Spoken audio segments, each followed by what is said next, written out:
need you by my side.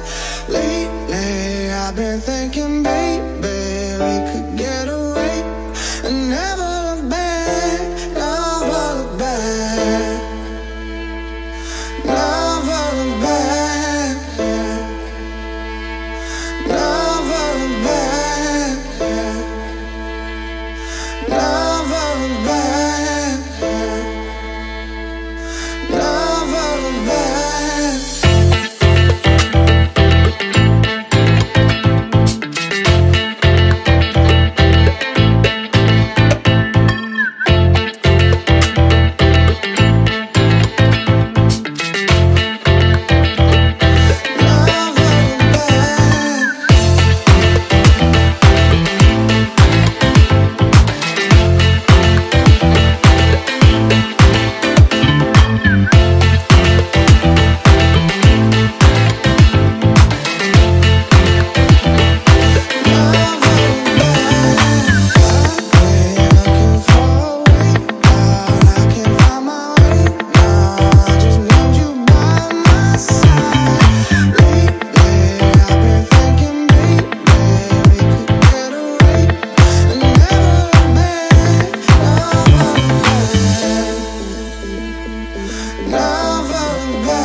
Looking for a way out, I can't find my way now. I just need you by my side. Lately I've been thinking, baby, we could get away and never look back, never look back, never look back, never look back, never look back, never look back.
week's edition of Gaelic Weekly Live. Tonight we'll be looking back at a quiet but exciting weekend of football. We'll be looking ahead to the quarterfinals and the qualifiers next weekend. And of course we'll be discussing the RT versus Sky debacle. Boys, we're all smiles. Yeah, great to be here. A bit of off-camera banter. Bit of off-camera banter, surely. Had to be smiling from the start. A good weekend, lads. You were organising your club a big 100 or centenary anniversary. Marty definitely was. Yeah, good weekend. Yeah, it went very well. Yeah, the O'Briens won the Phillis family. Phillis family. Yeah, 6 teams out of 10. Controversially, or no, it was fairly clear cut. 2 O'Brien teams in the final, 3 O'Brien teams in the top 4. So it was. Always going to be. There's never. I'd say Shane McAloon had a massive say so in proceedings, so he did. I think it's tough. Like it's just Mulrone's just aren't fit enough. Spoon's not an O'Brien, is he? No, he's had a lot of relations within there. Like he was So you're all inbred up there. He was Spoon was officiating and he called it fair. He called it right. Well, then you can't complain. No, you can't complain if your second name's Mulrone. You can. You've been given off good enough this weather, Barry. Yeah. Jib, we'll maybe switch straight into the social media question. Social media question is: have Mayo finally found that never say die attitude that will get them over the line and bring back Sam Maguire? Bring back Sam with the curse still intact. I don't think so. You don't think so? No. Yeah, it was a great game. It was entertaining anyway. But savage. They never seemed to be out of it anyway. So I say we'll take a look back at it. Okay, as with the first game up, actually we're going to take a look at. The Paddy's going to show us here is Cork versus Mayo, which of course went to extra time. So Paddy's going to play that, and we'll come back and discuss it in a couple of minutes.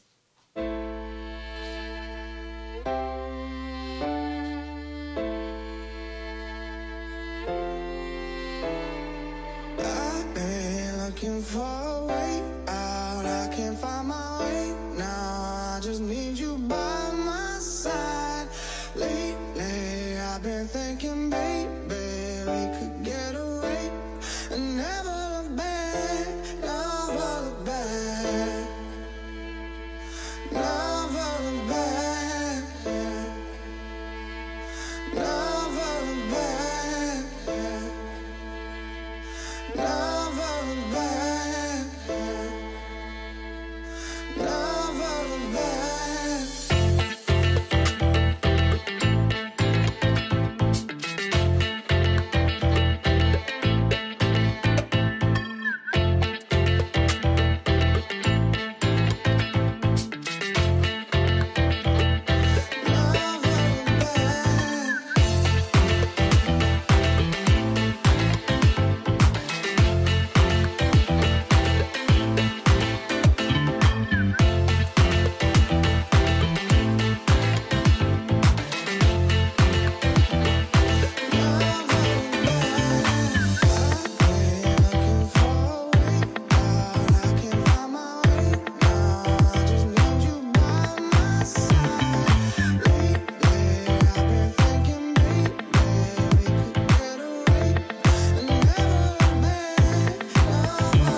so Mayo march on a score of 27 points to 220 after extra time.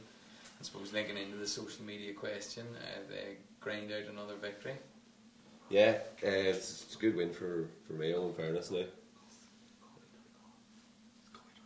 What are we talking about here? It's the Galway Donegal match. I'm not taking a fall for that one. Oh, I don't know. Sorry with the technical difficulties, which is Rory's fault here. But what are you on about? I don't know. We don't have extreme At least it proves it's live. Yeah. So Galway 4-17 to Donegal 14. Thanks, buddy. So, yeah. Galway. So we know plenty with that too. Galway with 11 different scores. And tanking. 10 points up half time. Yeah, the goals just kept coming.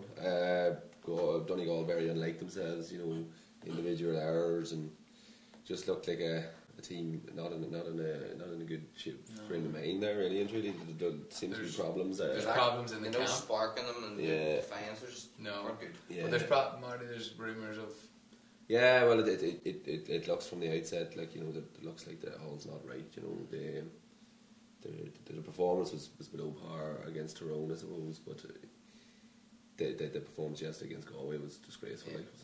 Like, on and off the field. like we kind of said that Galway were going to come. They had the point to prove. Like after the Roscommon game, I suppose. Like, and we were kind of saying, I suppose, me and you last week from kind of building up Donegal, so we were, because. I suppose yes, Marty, we'll get to that point in a moment. But no, we were kind of saying about Donegal, like, I suppose they were going in the right direction, like a couple of wins under the belt, and they had a tough win against Meath, and you were thinking they're edging out games, they were playing well enough, but it kind of came to it again, like, the only person who's up front for them fit to win ball and fit to kind of do anything at all, taking them on was McBeardy again. Like, you kind of wonder, is it time for whether Rory keeps his job or not? It's hard to know. We'd know probably within the next month, I'd imagine. It'll be a player's vote.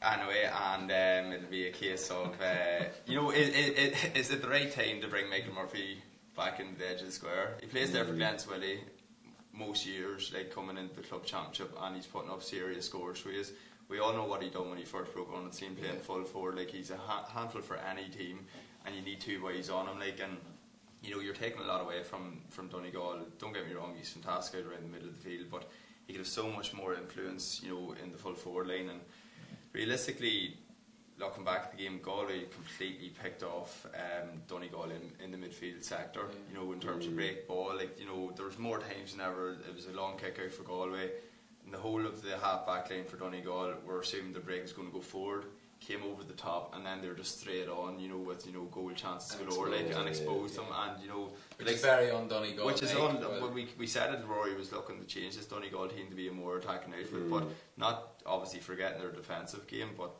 showing up in the game against Galway, like they had no defensive game. Barry, I suppose can you be too hard on this team? Okay, two considerable beatings, double figures in the last two games, last two games against Galway and against Tyrone. I suppose when it really mattered, they were playing probably weaker opposition before that. With all due respect, after having such a good league and us talking them up, I suppose are we being too harsh and too quick to judge them? I think it proves that they're not a good team. Well, you think it's that extreme? Yeah, well, I think it would be tough for the young players in the team, to take this year, probably, because especially after the good performance in the league, like, but they will learn from it as well, and if they can't stay together, whatever about the manager staying there or not, if the players can pull together, because they would have bonded well this year, a lot of new players, but it was too much too soon for those young players, like against Tyrone, it just Tyrone were at a different level, like you could see that, and I suppose go back to what Barry was talking about with Murphy. I think possibly losing Neil Gallagher and losing a lot of other bigger men off the team in the last few years has meant that Murphy might need to be in midfield, because they need a prime possession winner in the middle of the park as well. But hopefully, they have got good young players come through, like, and hopefully these players can grow into a position like midfield. Because I'd say if you could get away with playing Michael Murphy and full forward, you probably would. Like, but I think it's just they don't have the players. I suppose if Rory could go back again in hindsight, he would have been making those drastic subs before half time. He took the likes of Jamie Ryan off after I think it was 20 odd minutes, and then Frank McGlynn before half time. And then obviously there's obviously time for changes, but like, geez, I don't think there was much point in taking off Frank McGlynn. But I think there was a minute left in the first, the first half. Like, and the 6 subs used up within 40 minutes. And it's came back, like, because with the way the game was going as well, there's going to be boys getting frustrated out there because the game was getting away from Donegal. Yes, fair enough, you need to make changes in the game, but you could see all day there's going to be a sending off, 2 yellows, black cards, especially the day it was as well, because the conditions weren't great and all that there. But at the same time, from start to finish, the hungriest team there was Galway. Like Johnny Heaney, Paul Connery midfield, from play, Thomas Flynn, wing forward there, and you had the likes of Shawnee Armstrong rolling back the years as well, who was brilliant from play balls. And then I think they had a young lad in, made a change from Brannigan being in, and I think it was Burke, who started in the corner forward. Like, there was supposed to be a lot of hype about this lad. Plays for Carfin, like, and talking him up big time, like, and he showed his worth, like. And then with that, the boys that Galway did bring in, they all were getting scores, all playing well. But I suppose, coming into a game like that, when you are in the ascendancy, it's a lot easier than if if it's against you, you need to chase again. So one of the days for Donegal too. Everything went wrong. It did, Between the subs and the black yards, McBeardy missed the penalty at the end. I suppose with Donegal though, that those younger players, and particularly maybe the under 21s, they've had, against Dublin and Breffni Park and the under 21s. Well, a lot was expected of them, the considerable beating there. Tyrone put them to the sword, now Galway. 3 heavy enough defeats like that, I suppose, in big games will take its toll with it, Marty. Yeah, it will, but there's always next year, and that's all they can look to now. Like, they'll regroup, and because they are young, like it'll stand to them and their experience, going forward. Like, they probably need a bit more gelling time, as a unit. Maybe the league next year will be another big test for them in Division 1 again, because although they've got this year's experience under the belt, they are still a young team, like, generally speaking. And Galway, I suppose, as we've talked about Donegal, feelings, but I suppose a great win for Galway, Barry, that you've touched on. But they go out there 4-17 to 14 points. They go out lose, to Roscommon by a large margin. In their next game, are they well set up tactically? I know you've said they're powerful and they are good in attack, but have they got everything together? Probably not quite. I think they're coming into this game as good as they could want, because they beaten by Roscommon, so obviously the heads are down. They were looking for a bite back. They got it against Donegal. They're coming into the Kerry game now massive underdogs, which is going to be absolutely brilliant for this Galway team. That's exactly where you want to be coming in against the likes of Kerry. Don't get Kerry's, to me at the minute, is probably, I think, the best chance of winning the All-Ireland this year, just going by the previous win, the league final against Dublin, just the way their full forward line's playing currently at the minute, like with the likes of Gainey and O'Donoghue, the way they're playing at the minute. But like Galway, they've absolutely nothing to lose here. If they can go at it, like tactically it's hard to know what way he'll set up. Is he going to be retreative? Is he going to be a case he's going to play the same way as he did against Donegal, which, to be fair, it was fairly free flowing from start to finish. So it was. The likes of Bradshaw did sit back, which is a bit unusual for him because he's usually a maraud and wing half back, but he played in the centre, done a fantastic job. So like at the minute, I think they're in a great space at the minute coming into this game. Yeah, but it'll be interesting. It was good that they bounced back that disappointing performance against Roscommon, especially after last year, disappointing when they got to Tipperary in the quarter final, but I do think Kerry will have too much for them. Like, I think that Galway's full back line possibly still might have a few questions to answer, and as Barry was saying, that's where Kerry are at their strongest. Like the forward unit movement and that there is pretty.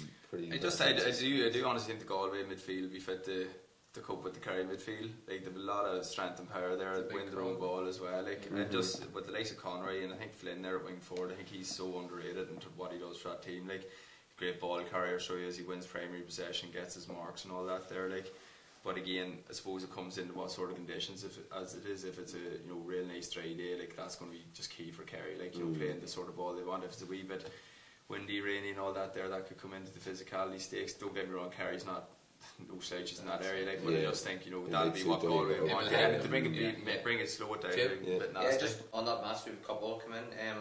Do you think Michael Meehan will bring much to the Galway team back after 4 years? Come on.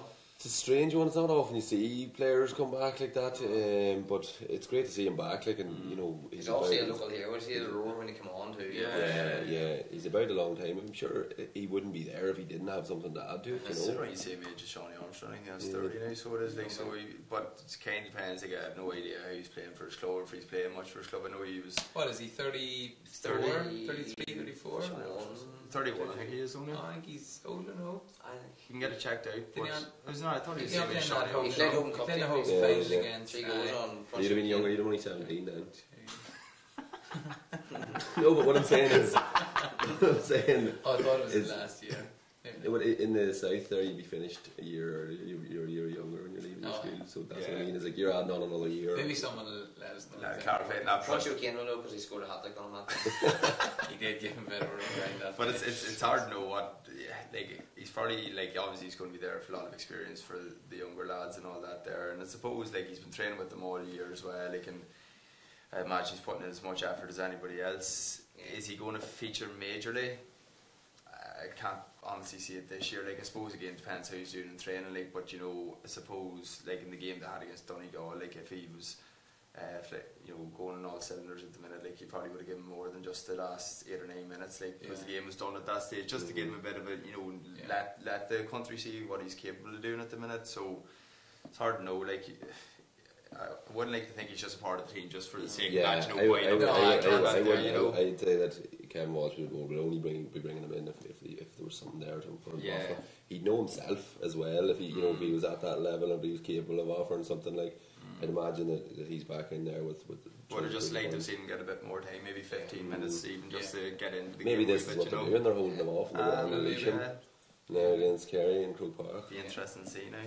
Another one on Donegal here. Actually, well, a couple of people have written this in. Will Rory Gallagher have to step down? Is Donegal, I suppose the question is for you boys that are quite close to there, maybe you might know more about it, but is Donegal, this obviously stuck with McGuinness for quite some time. So when they had McAniff, he was a manager. So maybe they don't just duck in and out of sacking managers, The players aren't going to get together and say... Well,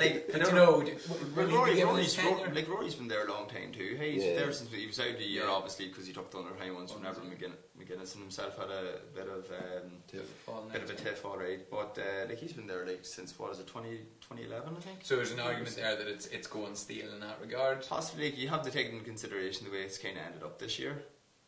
Last year wasn't fantastic for them either. And there is supposed to be some sort of disharmony in there now. I haven't heard too much, but even listening to supporters there now after chatting a couple of Donegal lads actually he was down at the Letters thing there yesterday, they're not all for keep Rory, they're not blaming the players at all in this. It just seems to be towards the manager. Now I don't know what it is within the camp at the minute, but you'd have to say you never see a Donegal team quit like that. No, it did. It did appear from looking in like a team that was just not fully together. I don't know if it's the team or the players and the manager or what way it is, but I'd say Rory's probably finished with Donegal now. I don't know. They're one of the most feared defences now. A year or two ago. I know it's funny coming from me. It'll be interesting to see what way it kind of comes to that decision. I reckon that the county board will appoint him, and then the players will get together and oust him, and then he'll retire. He'll retire, will he? Resign. He'll resign, right? The whole kind to be backing them. I wonder what odds he'd take from on. Alright, so that's it. So obviously a popular enough thought, or not a popular thought, but obviously people are thinking about it with the Gallagher situation. I suppose it's not us the question has to be raised, it's not for us to speculate whether he will or won't, but I suppose the question is on everyone's lips. So it is a big topic these days. Management. It is. Management. Or managers getting the road. I don't know where it's come from. We'll move on. Okay, so that's the game and Donegal's management situation and Galway's hopes summed up. So now we move on to Cork playing Mayo in the qualifiers, which ended up after extra time and a victory for Mayo. So Paddy's going to show us the highlights now. Cork with 13 men back and challenging Mayo to break them down. Keegan shoots from 45 metres and that's over the bar. Lee Keegan with just his third point. McLaughlin. Jimmy O'Connor coming at an angle. His brother Killian calls for it. He'll take it from here, trying to knock it around the corner to Andy Moran, and does just that. Aidan O'Shea calling for the pass. Andy Moran delays it. Now O'Shea gets it. off his weaker right foot. It's very close, but it's over. A first of the day for Aidan O'Shea, who made an awful lot of ground up to get there to support Andy Mulrone. Deadlock again. Great score. Not too often you'll see Aidan O'Shea kicking points of his left foot, and never mind his right. Great confidence for him. Ian O'Connor thought about the pass, takes on the shot. His eye is most certainly in this evening. It's his first time back at the Gaelic ground since that famous, or should it be infamous, All-Ireland semi-final replay of 2014. O'Connor, very patient and measured from Mayo. Cillian O'Connor. Michael Shields there just couldn't keep up with him. That's 6 points for Cillian O'Connor. 4 from play. And this looks very ominous for Cork. Mayo are starting to stretch their legs and enjoy what is a beautiful evening here. And they're playing some equally lovely football. You know, they're using the ball very well, been very patient, you know, right throughout the team from midfield to attack. They're using the ball. Cillian O'Connor drifting all around that Mayo forward line. Back to Durkin. Rides the challenge. And that's what you call an impact substitution. He looks fired up and pumped up, and he takes only a couple of minutes to drive forward, and it's double scores here in Limerick. Yeah, we just had a few minutes ago, first opportunity. Towards Aidan O'Shea, just took a deflection on its way through. O'Shea using his power, back to O'Connor, and O'Connor takes the sensible option, takes the point, just to check that Cork run, just to settle the nerves a little again. Good play. Aidan O'Shea starting to show his experience on the pitch. Drives forward, now Parsons. Andy Moore makes a decoy run. O'Connor gets it. O'Connor turns. And once more, the Mayo captain delivers when the need is greatest. He's having one of those evenings. He's having one of those games. And Mayo just have a little bit of breathing space again. And again, it's times better not taking that shot. Use the ball. All they needed was to get one shot off, and it could have been a decisive. Now they're on the back foot again. This game ending in a welter of excitement. O'Connor to Harrison. Here's Conor Loftus. Paddy Durkin. He's going to take it on. Durkin might just have won it for Mayo. Paddy Durkin showing nerves of steel. Instinct is to try and break the tackle. Scoops it back as far as Loftus. Man outside roaring for it is Barrett. Loftus cuts through. Well, he's a wonderful talent, Conor Loftus. Okay, so a win for Mayo, 27 points to 220 against Cork after extra time. An enthralling game. Yeah, it's a tight game now, in fairness. Cork looked dead and buried probably a couple of times, and then in extra time they looked like they were going to go on and win it. But both teams really went at it. You know, it was an enjoyable contest. You know, and I suppose the Cillian O'Connor for Mayo really was the main man. 11 points, like he kicked 4 frees, I think maybe 145. Like, you know, but just reliable, like just accurate, reliable. You know, had a great game. Andy Moore in there had a good game. Conor Loftus off the bench kicked a couple of points as well, a couple of important points. They really do have. They have a lot of go-to men, don't they? Particularly in the forward line. Yeah, well, I suppose a lot of ones the national media think they don't. Yeah, I think we said a couple of weeks ago they need a couple more, but I mean, we seen that after every game. I don't think I mentioned that.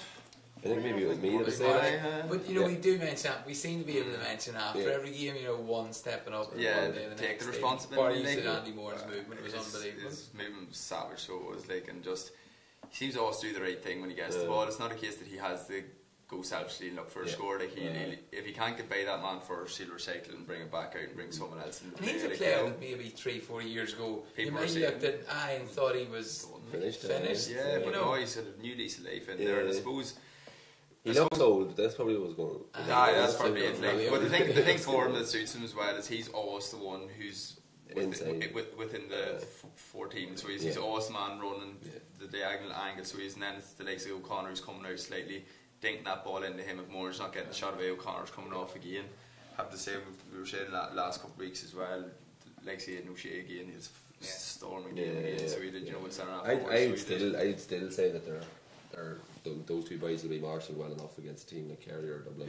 O'Shea? No, O'Connor and Mulrone inside. You know, Kerry and Dublin will have the defenders to take those sometimes when you see O'Connor, it looks like he's not having that like, he obviously at the end of the game has a massive impact scoring. You can see during the game, he doesn't seem to be getting that many possessions or doing a whole play with it, but he seems to always be kind of at the end. So he knows how to read the game so well. So I think he's only 23, 24 now. No, he is. Yeah, he's only young yet. Like, so he is, and he's so wise and so And good. I thought Tom Parsons again was very good. I actually thought Keith Higgins. I thought Brendan Harrison cornerback was very good. Cornerback was very good. Jared Caffey kind of had an off day against Donegal Connor. He finished off with 6. So he was very good. Like, 36 years of age. Like, I thought Cork, like, to be honest with you, Cork were out of it. They were 7 points down at half, coming into the second half. So they were, and to be honest, there was one man that drove that team on, of Sean Powder from wing half back. He was absolutely fantastic. Like, it was the goal. The goal brought it back to 4, so it did. And next thing tagged on 2 quick points, and then obviously you could see the momentum. You could see the belief. The likes of Mickey Hurley, I think his name is. He came on, kicked 2 points. But then when it got into the extra time, so it did. Cork were in the ascendancy completely, so they were, and they had, I think it was maybe in the second period, the second half of extra time, 3 wides. They had 3 wides. They did pretty much simultaneously. Like, it was one after the other after the other, and it wasn't a case from like bad shot selection or anything like that. There, it was just a case. It was obviously just tiredness and just that accuracy failing you again and again. We say it, like, Mayo came up trumps again at the end of it all. So they did, like, and again their strength and depth showed again. They're starting to click, Mayo. They are, like, but again, like, 7 points up. That game should have been done. But they should have got extra time. You actually said this. I mean, nobody. I think I might have said it under my breath, or I was thinking it last week. But I thought, as good as Mayo are, I thought, the qualifiers can just throw up these games. And Mayo are a good side. But I mean, you made the point off air. Cork, Peter Healy resigned, the Cork manager, immediately after the game. As you said, that shows that something was wrong. It shows were like. I don't know, was it? The players will vote. Do you hear anything about it? No. You beat the man to know. But in addition to that, then Tomás O'Shea had a real go at them, the Cork support, and that, the Cork support was very little of them travelled to Limerick for that game. So is it the public or is it the squad? It seems to be a bit of everything. It seems to be between. I know Tomás O'Shea had mentioned about the county board, and they'd mentioned in terms of the players themselves making themselves available to the team as such with being an issue. He had stated himself that he didn't feel that the Cork squad was as strong as that it could possibly be at the minute. And that's like from top down. So it is, there are obviously things that needs to be rectified there, between whichever manager is going to be appointed next, whatever issues there is within the county board. There's obviously issues with club delegates and things like that. There, players aren't, bring themselves forward from the club to play for their county. But is that not the case? Like, you're saying that, and and we will reference back, but that's the case seemingly in Fermanagh and Down, in Cork. Galway, Tipperary, it seems to be the case, and Derry. That seems to be. I suppose you can't have everything all the time. But but it seems to be more common than not with those counties for some reason or other not making themselves available. I don't really know what the whole reason. Obviously, work, travel, commitments. Logistically, it's probably hard to get around. Yeah, well, that's it. Definitely. Amount of clubs, like many hundred clubs they've got. Like trying to get the selection off. And what, but no, like going back to your initial point, in terms of Peter Healy stepping down, like obviously, he going by what he's done, didn't think. Even listening to him before the game, to be honest with you, he wasn't full of confidence. The Sky Sports analyst was asking him, how do you think he's going to get on? Well, we're going to show up and we're going to hopefully have a performance, and if we don't have a performance, we're going to do nothing against this Mayo team. Like, he wasn't really bright or bubbly or enthusiastic before the game. It just shows maybe he thought that there wasn't anything there for him at the end of it. But see, given that performance, you'd think any manager would have thought, Jesus, this is a good team I have here. There's fight, there's something that I can work on here. But I know we were talking about Powder, who was excellent. Like, it was still up front, Carrigan and O'Connor were the main men. Like, I mean, Paul Carrigan was excellent, especially in the second hour and extra time. He chipped on for a few points for them as well. And like, he's well into his 30s, 32 or 33, and O'Connor's 36. Like, how many more years can well, that's it. But I suppose at the same time, your go-to men are your go-to men. Yeah, really, no matter what age they are.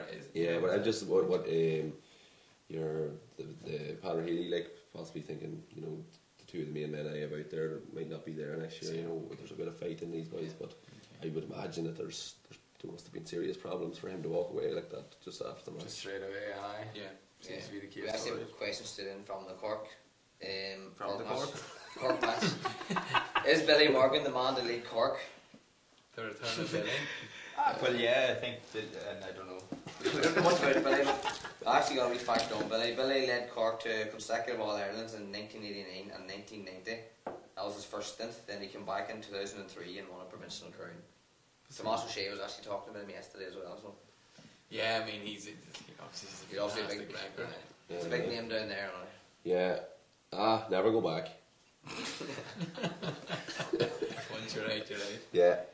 But he may well be, I suppose. If Also, who has been the player of the week? oh, That's a good question. 3 names that jumped to my mind was Sean Powder, Yes. Johnny Heaney, Yes. and Cillian O'Connor. That's good. That's good. I would say Sean Powder. I'd go Powder. Simply because in terms of O'Connor, he's nearly expected to be at that there now game on game. In terms of the Galway game, they were winning from start to finish, so it was an easy enough game. Sean Powder brought Galway back into the game. Cork. So against Cork, or for Cork, sorry, against Mayo. So I would give the Sean Powder myself, like. Yeah. Hard to disagree with that. Well, I disagree. I go Cillian O'Connor. You're all for the scores, eh? all with the scores. Okay, so Mayo march on. Jib, keep us in line with the social media. All right, we're going to discuss the hot topic at the moment. Can we have a vote? It's not all about you, Barry. Okay, so RT versus Sky. Obviously, a couple of weeks ago, Michael Degnan went in a serious rant, funny enough, on RT against Sky.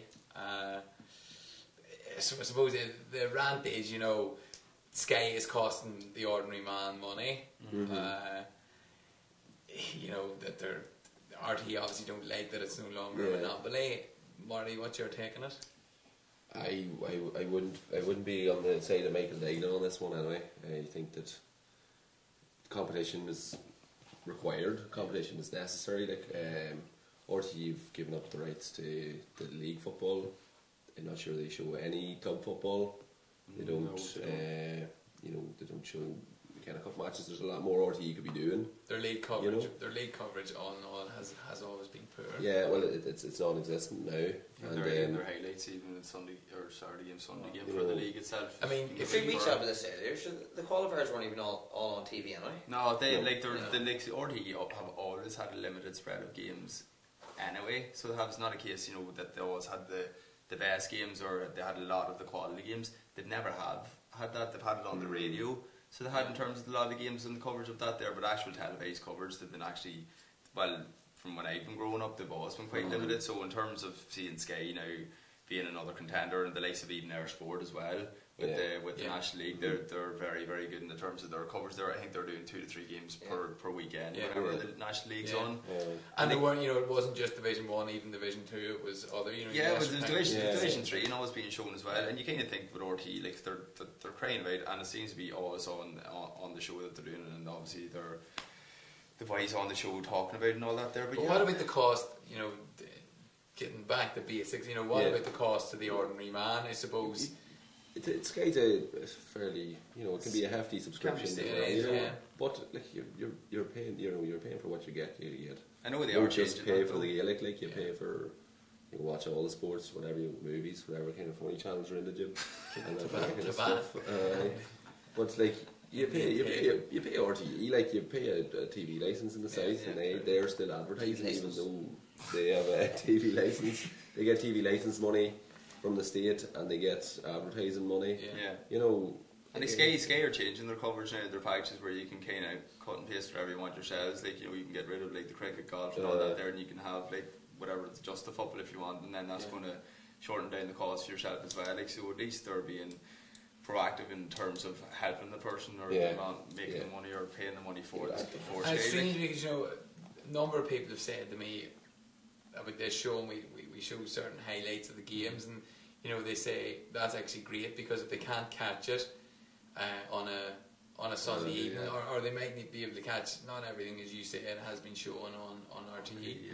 I suppose when you look across the water at England, you know, even if you look here at the League of Ireland, okay, not the Irish League in the North, but you know, they're still showing all the games. It's not like with the GAA, there's a massive amount of games. Yeah, that's it. Like, you know, Sky nowadays, Air Sport are paying the money. They're paying the money to be there, whether it be in Armagh, whether it be in Páirc Uí Chaoimh. So personally speaking as well, with the Sky showing the GAA now as well, like their analysis is second to none now. It's completely. Do you believe that? Yeah. Oh, I honestly do. Yeah, I honestly do with the ways that they have doing that there between the hurley and the football. I just think they're way far ahead of what the RTE panelists are offering at the minute. Like, you know, I suppose with RTE and Sunday game, people's been crying out for, I suppose, a younger generation to be on that show now. It's the same way it's been on there the last 20 years or such. Like, it all seems to be coming back to the exact same thing every single year. There's nothing actually different or proactive about RTE in terms of their coverage. That's one thing as well that is better for the GAA. The fact that Sky have come in, and like, I know it's a wee bit gadgety at times, but like RTE are having to up their game, you know, because they're not the only show in town anymore. Exactly. And like, obviously with us coming online with the analysis and the highlights, they're going to have to go up again, like, you know. And they're letting people all over see it too, you know, all over England and that's it.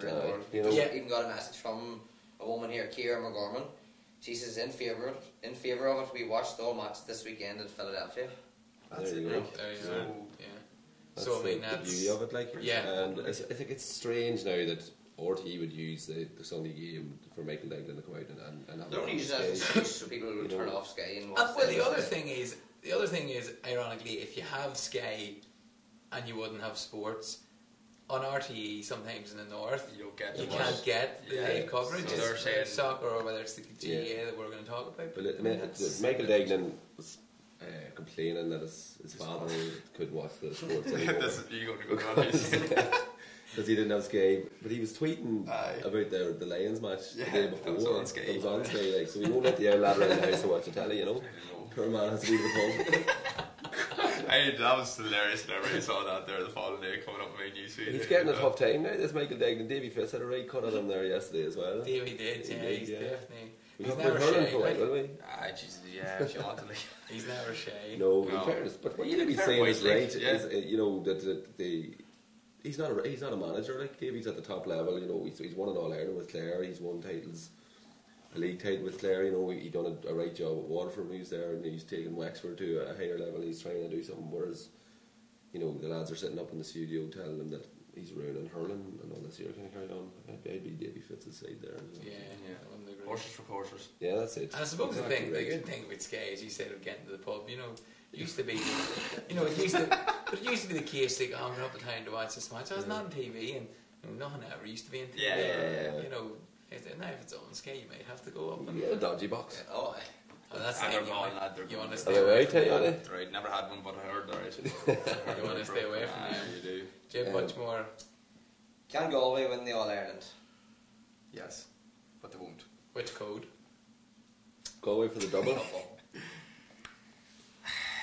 I don't think they're going to beat Kerry this weekend. I honestly think Kerry have got too much for them. I think Kerry are probably happy that it is Galway coming to them and not Mayo. I think that would have been a tough task at quarter-final. I think if Galway had another high scoring outlet, because the likes of Comer there, the likes of Shane Walsh there, who's can handle any back that's on them, you know, and give them are two terrific. If they had another, do you think they need more of a scoring outlet? Do you think that's one, like, you know, in terms of like the defence we're talking about, the likes of Kerry, Dublin, they have always 2 to 3 top quality man markers, so they do. So, you know, Michael Meehan is about, but it'd be hard to know if he'd be fit for 70 or whatever like that there. Like, but it's just, you know, I know they've Micheál Daly in there as well, against centre 3/4, and he had a very good game against Donegal as well. Like, he's massive amount of confidence after Galway's under 21 performances this year as well. Like, but just for me, I just think that Kerry's backs are too much for the Galway forwards at the minute. But in saying that though, Galway did score 4 goals at the weekend. So after hitting 4-17 boys, Galway's problem is scoring. I didn't say scoring. When I say Galway's problem is scored, I said that scoring outlets. in terms of their forward line in general, I just think Kerry's backs be too good for them at the minute. In terms of the man marks, they should be fit to look after Comer and Walsh. I think Comer and Walsh should give anyone trouble. I do honestly think that, but I do think the Kerry's too good of an outfit going forward. Their forwards are scary, like, you know. So the opposite of what Barry said. It's strange Brendan Kelly leading the squad as well. Last couple of weeks, at least that's actual factual information of boys leading squads. What was there any reason given for that? I think it was just wasn't getting any game time really. It was just management had a vote. Oh, hey, the team is returned. There's one thing, you know, if the goalie, there's first choice goalies, like our first choice, you're not getting in there. Like, so to answer the question, can Galway and the other Ireland? That's it.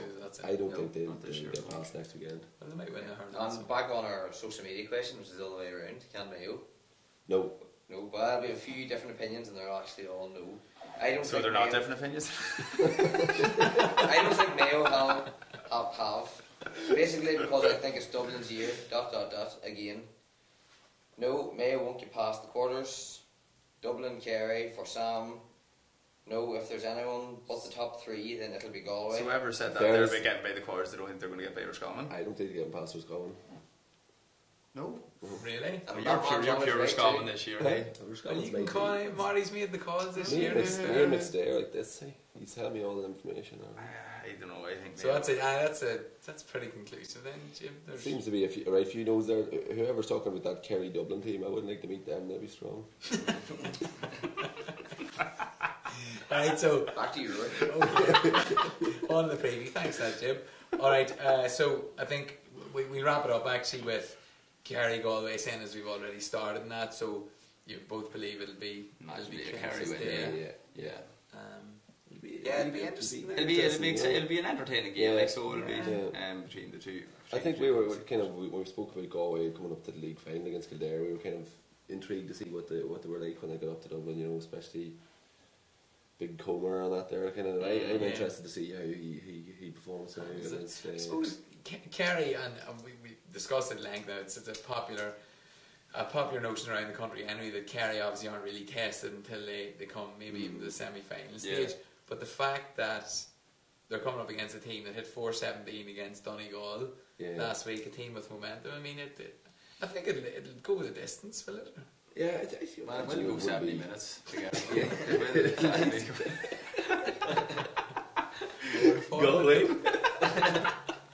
Galway lose by that way.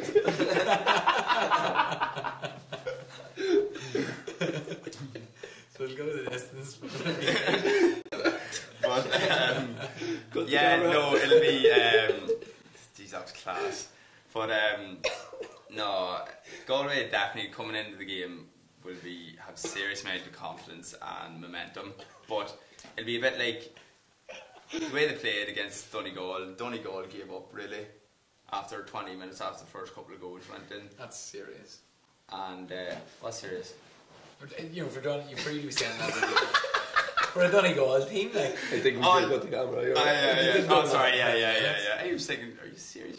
What game you are? It is though, isn't it? No, yeah. But that's what I mean. Like, so they're going to be coming in wide, thinking they possibly might be better than what they were, because I feel that was an issue that they had after they beat Mayo in the semi-finals coming into the Roscommon game. Yeah. They're in that hype. There's going to be a lot of media about them this coming week. So there is about, you know, X, Y and Z players having been brilliant against this Donegal team. Yeah. You just have to take in the equation of how poor the Donegal team were against Galway. Yeah. So it comes into, like, you know, if Galway are to have any sort of chance, it really needs to be in the melting pot coming into 40-45 minutes. If there's 3-4 gap there, Kerry's not a team that relinquishes that. They go on again, and they make it a 7, 8, 9.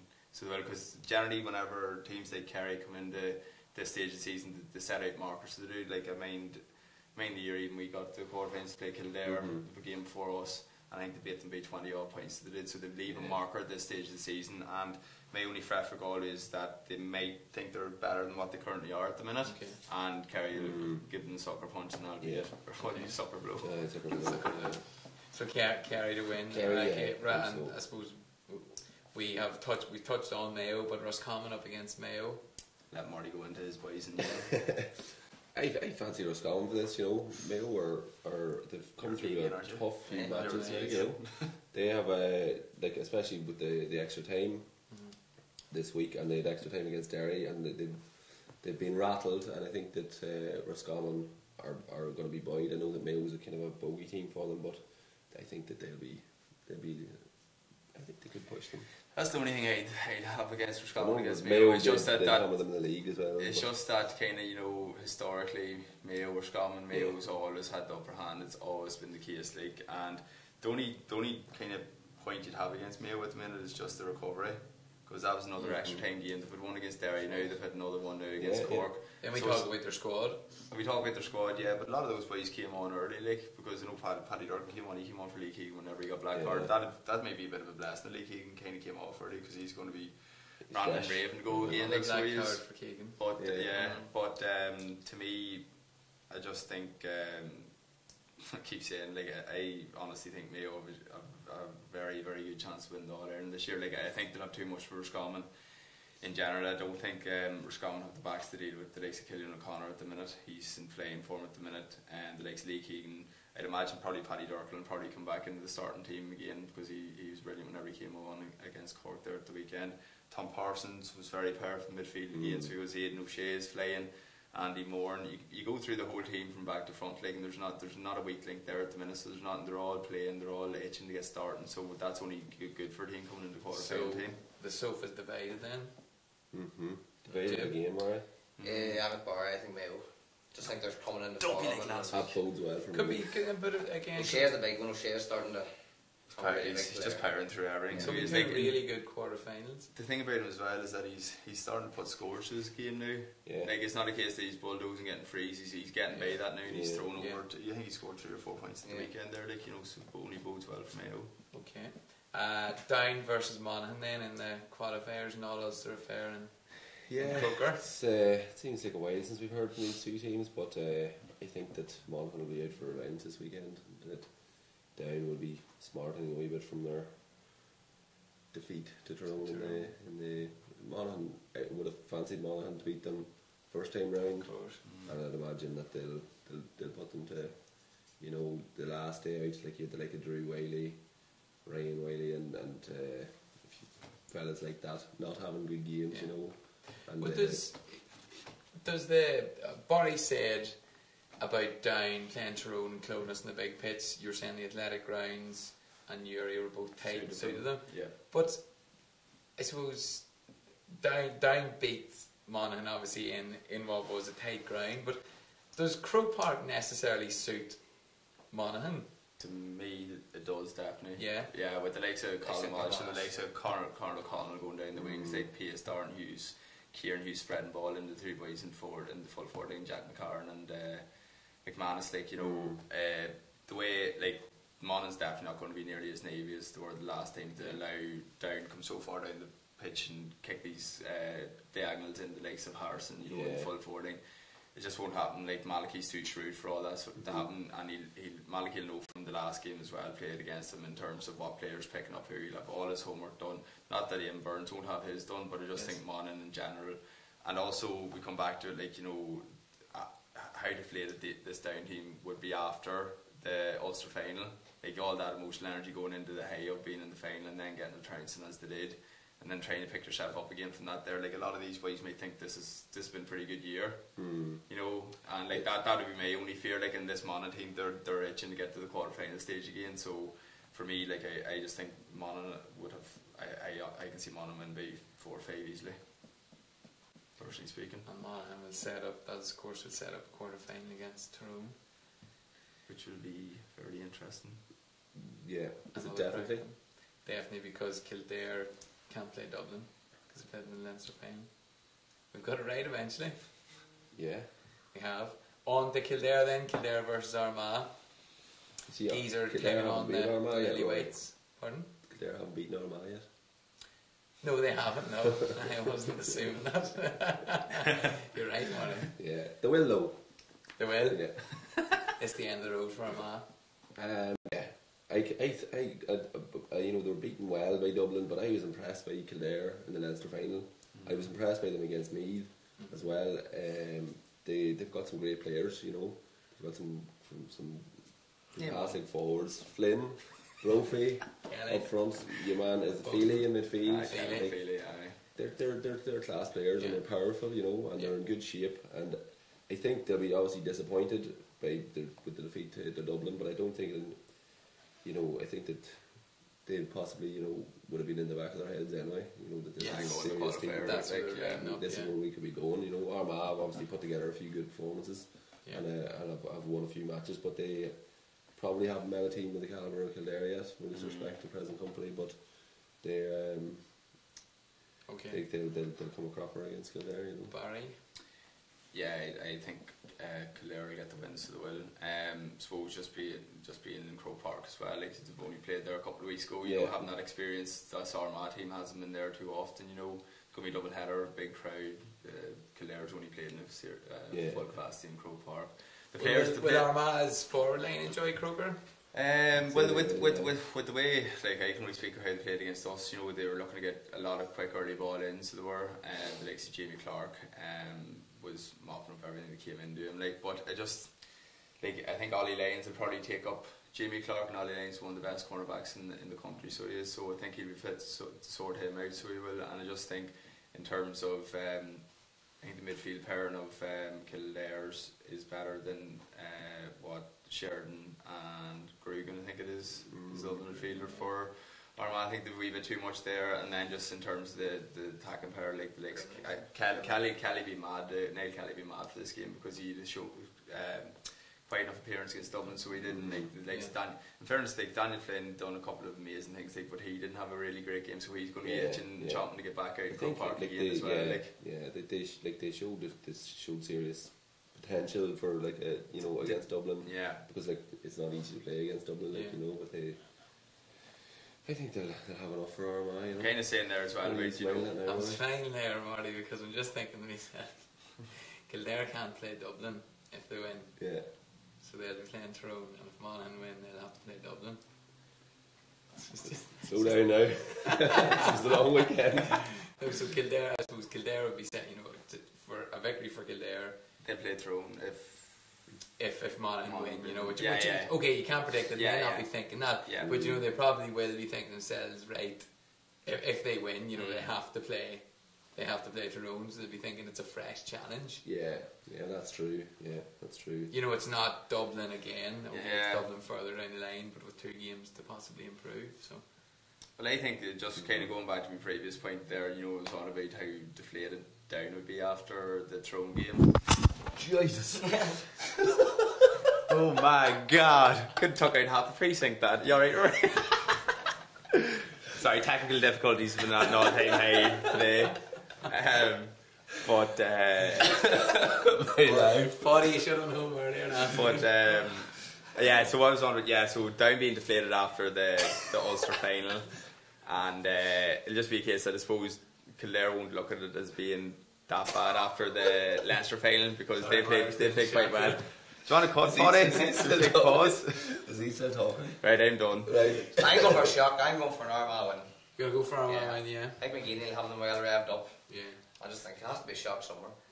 That'll be my shock. I know Marty's went Roscommon, which might not be a shock because they're still the provincial champions.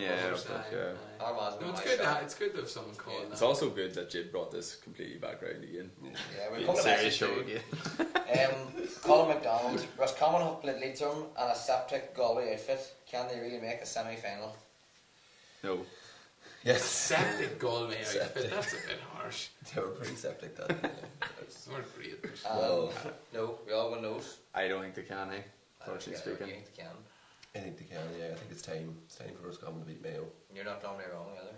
Marty's the inside track working below in Sligo. He knows something here. He's tipped them from April, so he knows something. We have another message from a Donegal man. Unlucky to Donegal at the weekend. Still a big fan, even though it's been a tough championship. I loved the tweet from Peter Boyle to Colin Parkinson. Have a wee look if you want a wee giggle. I have to wee look at that tweet, see what it is. You don't have the tweet on hand, Jim. You don't have the tweet on hand. And I wouldn't really say unlucky Donegal. We'll have to take a look at that. Well, look, that's a true supporter. Well, but it wasn't more supporters behind the team. So anyway, we'll move on. Scattered out. we're not allowed. I'm going to have to cut before this falls and knocks Marty out. Ah, no, it's grand. There's a good bit of. There's a microphone swinging. Good bit of. Good bit of. Marty says. Oh, I mean, the people at home probably didn't. Maybe Dave for cover. Anyway, they can't see it. There's a microphone about them falling Marty or May's head. So, anyway. It'll be grand.